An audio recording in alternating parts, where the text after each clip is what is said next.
নমস্কার। আজ একটা ঘটনা বলতে চলে এলাম আপনাদের কাছে। ঘটনাটা দুর্গাপুরের। আমার নাম সুজয় সরকার। আমি দুর্গাপুর স্টিল প্ল্যান্টে কর্মরত। আমি ওদের ক্যাম্পাসের ভেতরেই একটি কোয়ার্টারে থাকি। আমার ক্যাম্পাসের কোয়ার্টার সি ব্লকে 14 নম্বর কোয়ার্টার রুম। আমাদের কোয়ার্টারটা দোতলা। নিচে একতলায় দুটো পোর্শন দুটো ফ্যামিলি থাকে, ওপরতলায় দুটো পোর্শন দুটো ফ্যামিলি থাকে। এরকম লাইন দিয়ে প্রায় 30-40টা স্টাফ কোয়ার্টার আছে। আমি সেই সি ব্লকে যে কোয়ার্টারটি থাকি, সেই কোয়ার্টারটি আমার প্রায় 10 বছর হয়ে গেল। কোয়ার্টারের গেটে যথারীতি সিকিউরিটি আছে। কোনো উল্টো পাল্টা লোক কেউ কোয়ার্টারে না পারমিশনে ঢুকতে পারে না। যাই হোক, আমি তো সুজয় সরকার, আমার ওয়াইফের নাম সুনিতা সরকার, আমার একটিমাত্র ছেলে। ছেলের নাম রাহুল, বয়স 17 বছর বয়স। সদ্য এইচএস দিয়ে অল ইন্ডিয়া জয়েন্টের জন্য প্রিপারেশন তৈরি করছিল, জয়েন্টে বসবে বলে। তার আমারই এক কলিগের ছেলে ছিল অভিষেক দে, আমার কলিগ। তার ছেলের নাম অমিত দে, আমার ছেলের খুব কাছের বন্ধু। ঘটনাটা হলো 16ই এপ্রিল 2008। আমাদের সেদিনকে আমার এক বসের মেয়ের বিয়ে ছিল। আমাদের ডিপার্টমেন্টে অনেক স্টাফেদের উনি নিমন্ত্রণ করেছিলেন, ফুল ফ্যামিলি। আমার ছেলেরও যাওয়ার কথা ছিল, সেই রকমই অভিষেকদের ছেলেরও যাওয়ার কথা ছিল। তারও একটিমাত্র ছেলে অমিতেরও যাওয়ার কথা ছিল। যেহেতু আমার ছেলের সঙ্গে একসঙ্গে পাথফাইন্ডারে দুর্গাপুরে ওরা জয়েন্টে প্রিপারেশন করছিল অল ইন্ডিয়া। তাই যখন শুনলাম যে অভিষেকদের ছেলেও যাবে না, তখন আমি চিন্তা করলাম আমার ছেলে তো একা থাকতে পারবে না, ও বড্ড ভীতু। কী করবে?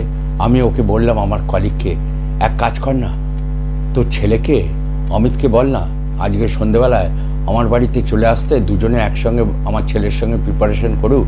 কালকে তো ওদের পাথফাইন্ডারে ট্রায়াল টেস্ট পরীক্ষা আছে, তা দুজনে একসঙ্গে দিতে পারবে।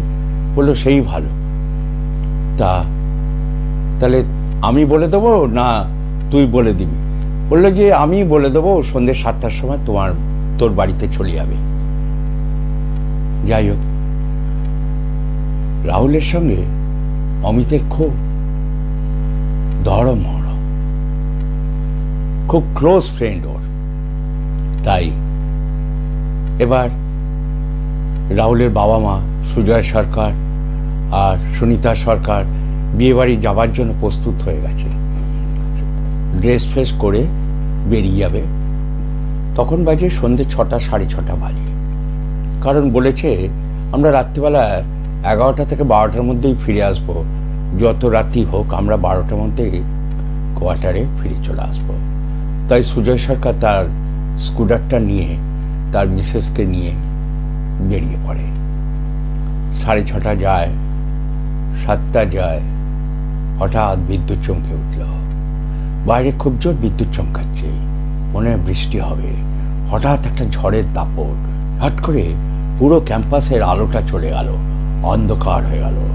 7টা বাজে, 7:30 বাজল, 8টা বাজল, অমিতের আর আসার দেখা নেই। ক্যাম্পাসে প্রত্যেকটা রুমেই একটা করে এমার্জেন্সি ল্যাম্প ছিল, যেটা জেনারেটর চালু হলেই একটা করে ল্যাম্প সবার ঘরে জ্বলে উঠত। তাই সেদিনকে রাহুলের ঘরেও বেডরুমে সে ল্যাম্পটা জ্বলে উঠেছিল। রাহুল কী করবে? এদিকে বিদ্যুৎ চমকাচ্ছে, বাজ পড়ছে, বৃষ্টি শুরু হয়ে গেছে। চুপ করে বসে আছে ঘরের মধ্যে। অমিতের জন্য। অমিত তাহলে আসবে না আজকে, না বৃষ্টির জন্য আটকে গেছে, এই চিন্তা করছে। ওইদিকে সুজয় সরকার, সুনিতা সরকার চিন্তা করছে যে অভিষেক কেন এলো না। অভিষেক তো অফিসে একসঙ্গে আসবার কথা, ও ওনার ওয়াইফ। অমিত নয় পরীক্ষার জন্য আসবে না, কিন্তু অভিষেক এলো না কেন চিন্তা করছে। কিন্তু অভিষেকও সেদিনকে বিয়েবাড়ি অ্যাটেন্ড করেনি। রাত্রি হঠাৎ 9টার সময় দরজাটা খটখট করে আওয়াজ। সে ছুটে বেরিয়ে এসছে ঘরের ভেতর থেকে। সব ঘরগুলো অন্ধকার, মাঝে মাঝে কাছের জানলা দিয়ে বিদ্যুতের আলো ছিটকে ঘরের মধ্যে পড়ছে, আর বৃষ্টির ঝাপটা কাচের ওপর পড়ছে, ছনছন করে আওয়াজ হচ্ছে। বাইরে মেঘ ডাকার শব্দ। বারবার জিজ্ঞেস করলো, কে? অমিত এসছিস? অমিত?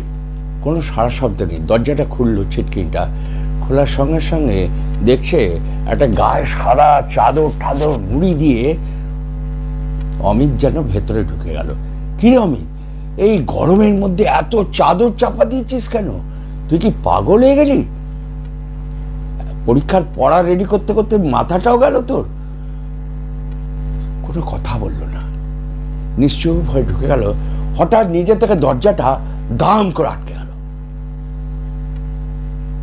রাহুল দরজা তো হাত দিয়েও ধরেনি, দরজাটা আটকে গেল কেন? তাহলে কি বাইরে ঝড় উঠেছে? সে বাইরে জানলার দিকে তাকালো, শুধু বিদ্যুৎ চমকাচ্ছে, বৃষ্টি ঝরে পড়ছে। হয়তো হতে পারে ঝড়ের বাতাস বইছে, হয়তো হাওয়া এসে দরজাটা আটকে গেছে। কিরে অমিত, বল কিছু। আমি যে তোকে জিজ্ঞেস করলাম গরমের মধ্যে এত চাদর চাপা দিয়েছিস কেন? এবার আয়, এই ঘরে আয়, কিছু খাবি তো? খেয়ে আসিস নি তো? তখন বলল, তুই যেটা চিন্তা করছিস সেটা আমি নই। একবার বলেছে, দ্বিতীয়বার আবার বলতে বলছে, তুই কি বলছিস? তুই যেটা চিন্তা করছিস আমি নই মানে? হঠাৎ মুখের ওপর তখন সেই কাচের জানলা দিয়ে বিদ্যুতের আলোটা মুখের ওপর দিয়ে পড়েছে। দেখছে একটা বিকৃত হাওয়া থেতলে যাওয়া মুখ, মাথাটা নিচু করে রয়েছে। যে ঘরে আলোটা জ্বলছিল সেই ঘরে ওই দেহটা অমিতের রূপে যে ঢুকেছে, সে এসে ওর সামনে দাঁড়িয়েছে। ও তাকেই করে চিৎকার করে অজ্ঞানে দাম করে পড়ে গেছে মেঝেতে। যখন পড়ে গেছে তখন পাশের রুমের ফ্ল্যাটে, কোয়ার্টারে এক হাজব্যান্ড ওয়াইফ ছিল। তারা আওয়াজ শুনে, রাহুলের আওয়াজ শুনে, গলার আওয়াজ শুনে দরজা ছুটে এসছে। নিচ থেকে আরেক কাকা কাকিমা ওপরে ছুটে এসছে। তাদের সেদিন বিয়েবাড়ি ওই নিমন্ত্রণ ছিল না, তাই আওয়াজটা শুনে, রাহুলের চিৎকার শুনে ওপরে ছুটে এসছে। দরজা ধাক্কাতে ধাক্কাতে দরজাটা এরকম ঠেলা দিতে ধাম করে খুলে গেল। খুলে যেতে দেখছে ঘরের মেঝেতে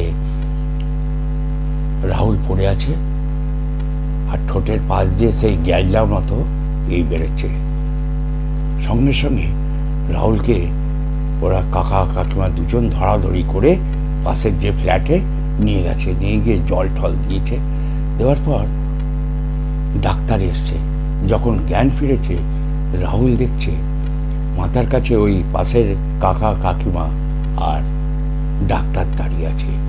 বলছে, কি হয়েছিল? ডাক্তার জিজ্ঞেস করছে, রাহুল তোমার কি হয়েছিল?